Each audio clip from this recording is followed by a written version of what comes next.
Hello everyone and welcome back to CoachCraigSports. Today is Saturday, March 12th, and this is the NBA DFS video for today. So in today's video, we'll be doing a recap of yesterday's picks, seeing how they turned out, talking about the injuries in play for tonight's slate. It is a 7-game slate overall, and then going over my picks for both FanDuel and DraftKings for tonight's slate as well. But without further ado, we'll get into it with a recap of yesterday's picks.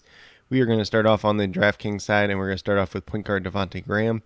He's $4,300. We're looking for 22 points on him. He got to 40.5, so he was a really good hit yesterday, about 10 times value overall. Then in shooting guard, we had Devin Booker, $8,900, looking for 45 points out of him. Got to 40.25, so he was a mess, a guy that just didn't quite get there yesterday, but probably not a guy that killed you too bad overall. Then in small forward, we had Royce O'Neal, $4,200, looking for 21 points at him. He had been doing this pretty consistently as of late. Got to 19 yesterday, so he just missed, but he was 2 out of 8 shooting. Didn't do a whole heck of a lot else, so, a relatively cheap guy, probably not somebody that killed you overall. Then we had KJ Martin at power forward, $4,900. We're looking for 25 points at him. He was in that starting lineup once again. Played 30 minutes, but he just mainly scored the ball, not much else, so just kind of an unfortunate day for him overall.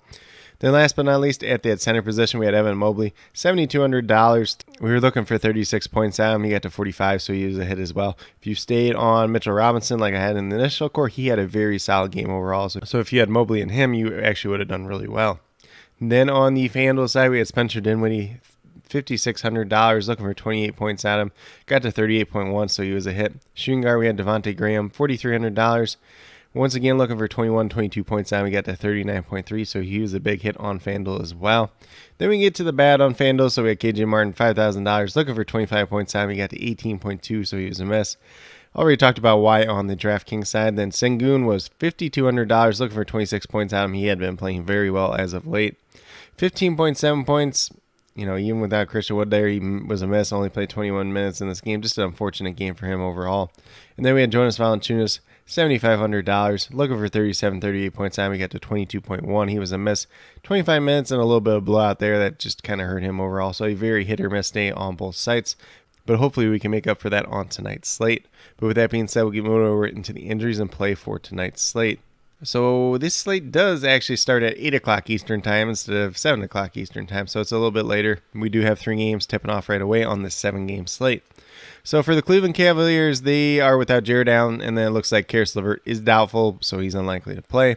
For the Chicago Bulls, Lonzo Ball, Patrick Williams are both out. Alex Caruso is doubtful. Zach LaVine is questionable. And then we have Nikolai Vucevic and Ayo Dosunmu. Both this is game time decisions, but expected to play. So the big thing here is whether or not Zach LaVine ends up playing. If he doesn't, then Kobe White could be in play on tonight's slate overall. For the Minnesota Timberwolves, we got Patrick Beverley and Jordan McLaughlin. Both this is questionable. McLaughlin did end up missing last night. Beverley played last night, but we'll see if he plays tonight. For the Miami Heat, Markieff Morris is doubtful to play. Caleb Martin is questionable, but he did end up missing last night after getting re-injured the prior game. For the Pacers, they're without Malcolm Brogdon, TJ McConnell, Lance Stevenson, Miles Turner, and TJ Warren. And then Goga Batadze is questionable to play. He did play pretty well last time out, though. So we'll see what the starting lineup looks like. We'll see if it looks like here where Duarte's starting, or if they start 2 bigger guys and move Oshai Brissett to the 3. Then for the San Antonio Spurs, they have Keta Bates-Diop, Deontay Kayuk, Romeo Langford, Doug McDermott, and Josh Primo. All listed as questionable. All 5 of those guys did end up missing last night. Then we move down to the Milwaukee Bucks, who were without Pat Connaughton, George Hill, Brook Lopez, and Lendell Wigginton, so no new news here. Then for the Warriors, we have Draymond Green, Andre Iguodala, Gary Payton II, and Otto Porter Jr. all out, so the exact same as the last game as well. Moving down to the Toronto Raptors, they have OG Anunoby and Malachi Flynn both out, so same as yesterday. Then for the Denver Nuggets, Kankar, Murray, and Porter all out once again. Zeke Naji, Aaron Gordon, Will Barton are all questionable, and then Bones Highland is probably expected to play. He did play that last game. Then for the Sacramento Kings, Terrence Davis is out once again, and Jeremy Lamb and Mo Harkless are both questionable to play. Both did not play the past 2 games. Then for the Utah Jazz, Bogdanovich is questionable to play. He did not end up playing last night. I assume that he doesn't play tonight, but we'll just have to keep an eye on that throughout the day. And then last but not least, we have the Wizards and the Trailblazers. For the Wizards, Kristaps Porzingis is not playing on the back-to-back tonight. And then for the Trailblazers, we have Eric Bledsoe, Damian Lillard, Didi Lozana, Joseph Nurkic, Anthony Simons, and Justice Winslow all out once again. So no real changes there at this point in time. But with that being said, that's a quick little rundown on all the injuries in play for tonight's slate. Not too many that we're looking at, mainly like the Spurs guys, a couple other people here and there, but Not too much that's going to open up a whole bunch of value. Maybe Zach LaVine if he ends up missing, though. But with that being said, we'll get moved over to DraftKings and talk about my picks over there.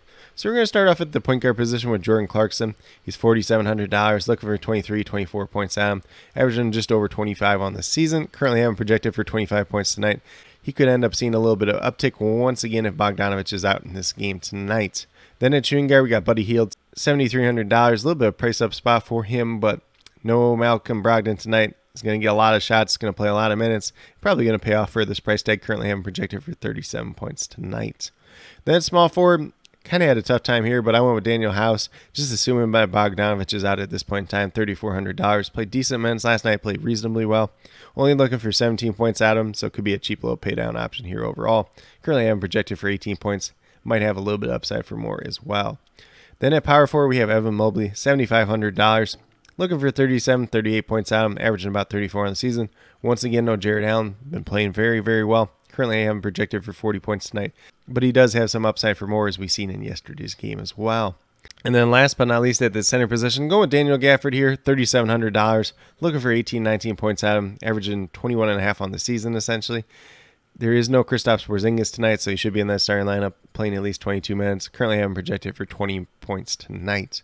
But with that being said, if you go with these 5 players on the DraftKings side, you have $23,400 remaining. $7,800 per player, so you can pay up for probably one stud if you really want to do so. Or if you want to take a little bit more balanced approach, that's definitely something that's viable on tonight's slate as well. But with that being said, we'll get moved over to FanDuel and talk about my picks over there. So once again, at the point guard position, we have Jordan Clarkson. He's $4,600 on the FanDuel side.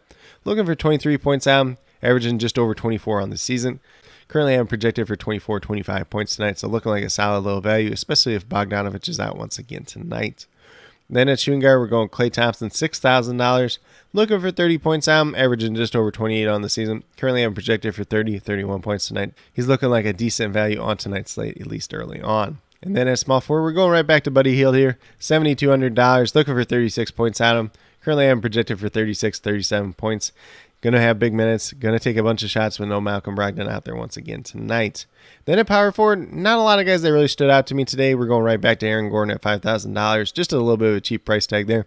Looking for 25 points out. I'm averaging 27 on the season. Currently, I'm projected for 26. Has a little bit upside for more. Has some downside for less. He's also questionable at this point in time, so this pick could change throughout the day. Then last but not least, at the center position, went with Rudy Gobert here. $7,500. Looking for 37, 38 points at him. He's averaging 41 on the season. Currently, I'm projected for 40 points tonight. Definitely has a little bit of upside for more as well. But with that being said, if you go with these players on the FanDuel side, you have $29,700 remaining, just over $7,400 per player. You can definitely pay up for one stud on tonight's slate and then kind of mix and match from there. Or if you want to take a little bit more balanced approach, you can definitely do that as well. But with that being said, these are my picks for both FanDuel and DraftKings for today, March 12th. As always, if you have any questions related to NBA DFS, be sure to leave them down in the comments below, and I'll get back to you as quickly as possible. Also, be sure to let me know your favorite play on tonight's slate, whether it's on FanDuel or DraftKings. Might be one of my core 5 for those sites, might be a different one that I did not mention. Definitely interested in hearing what you guys have to say. And then if you want to talk a little bit Super Draft, always down to talk some Super Draft as well. JC Money Design and myself will be going live probably around 2 o'clock today, just because we're going to be talking about UFC first, and then we'll be talking about the NBA slate after that as well. So definitely be sure to check that out as well. And then, as always, I'll be listing all the injury updates, COVID news, and starting lineups down in the comments below. I do apologize for last night. There was a lot of starting lineups that came in very late from my sources as well. So if you guys weren't able to get those, that is why. So unfortunately, that was the case last night, that the lineups for a lot of teams were being very, very delayed coming in. And then I'll also have my updated core out about a half hour prior to lock. So definitely be sure you're checking up on that, as well as the updates down in the comments, so you have the best information as possible headed into lock. But with that being said, if you are new to my channel, please consider subscribing. Definitely would appreciate it. It helps to build the community that we're trying to build here at CoachCraigSports, which is one that's truly for you, the viewers, helping you with your DFS, whether it's NBA or NFL, helping you with your fantasy football teams. Going to be talking some Dynasty, going to be talking some NFL draft prospects in the coming days, in the coming weeks, especially as we head up to the NFL draft. And then with that being said, if you are newer current subscribers yet to do so, also hit that notification bell down below. It's going to let you know every single time I post up a new video. Like I've been saying, I post up daily NBA DFS videos just like this. But with that being said, that's all I have for today's video. Hopefully you all enjoyed. And then last but not least, special little shout out to each and every one of you watching today's video. I truly do appreciate you taking the time out of your day to watch this video. Definitely means a lot to me, and I hope each and every one of you has a great rest of your day.